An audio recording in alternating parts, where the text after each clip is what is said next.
కాశీబుగ్గ టౌన్లో ఒక ప్రైవేటు వ్యక్తి వెంకటేశ్వర దేవాలయాన్ని కట్టాడు. అక్కడి నుంచి కార్తీక మాసం ఈరోజు చాలా మంది అక్కడ దర్శనానికి వెళ్ళిపోయారు. కనీసం ఆయన చేసినప్పుడు పోలీసుకు కూడా చెప్పలేదు.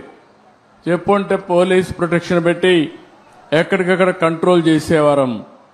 అది చేయని దానివల్ల 9 మంది తొక్కిడికి గురయ్యి చనిపోయే పరిస్థితికి వచ్చారు. 5 మందికి ఇంజరీస్ కూడా అయినాయి. ఇది చాలా బాధాకరం.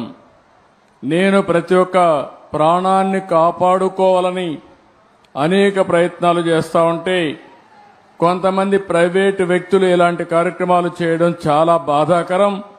దీన్ని నేను చాలా తీవ్రంగా ఖండిస్తున్నా.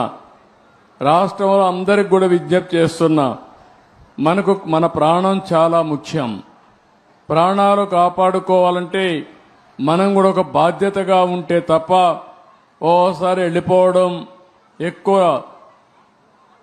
మనుషులందరూ సమీకరణ కావడం, అక్కడ స్టాంపేడ్ జరగడం, ఇలాంటి దుర్ఘటనలు జరిగేదానికి దోహదం చేసే పరిస్థితి వస్తూ ఉంది. ఏదేమైనా మనం గుర్తుపెట్టుకోవాల్సింది, అమాయకులు చనిపోయారు. నేను చాలా బాధపడుతున్నా. అందుకని ఈ దుర్ఘటన పట్ల చాలా సీరియస్గా తీసుకుంటూ ఎవరైతే దానికి కారకులో వాళ్ళందరినీ కూడా ఇమ్మీడియట్గా కస్టడీలో తీసుకుని పూర్తి విచారణ చేసి తర్వాత ఏం చేయాలో తదుపరి చర్యలు చేపడతాం. ఇలాంటి సంఘటనలు ఈ రాష్ట్రంలో జరగడానికి వీలు లేదు. అందుకే ఒక పక్క దాన్ని చేస్తూనే అమాయకులు చనిపోయారు. 9 మంది ప్రాణాలు కోల్పోయారు. ఆ 9 మంది ప్రాణాలు కోల్పోయిందని నేను చాలా బాధపడుతున్నా. ఏ ఒక్క వ్యక్తి చనిపోకూడదనేది నా భావన. ప్రాణం విలువైనది. అలాంటి ప్రాణాలు పోగొట్టుకున్నప్పుడు మనం కూడా బాధ్యతనే ఇది చేయాల్సిన అవసరం ఉంటుంది. అలాంటి కుటుంబాలకు నా ప్రగాఢ సానుభూతి తెలియజేసుకుంటూ చనిపోయిన వాళ్ళందరికీ మన నివాళులు అర్పిస్తూ వాళ్ళ ఆత్మకు శాంతి కలగాలని, అది కూడా దేవుని సన్నిధిలో చనిపోయారు, దేవుని కోసరం పోయారు. కానీ ఈరోజు వాళ్ళంతా కూడా ప్రాణాలు వదిలిపెట్టే పరిస్థితి వచ్చారు. చాలా బాధేస్తుంది. ఏదేమైనా మనం అందరం నిమిత్త మాత్రం.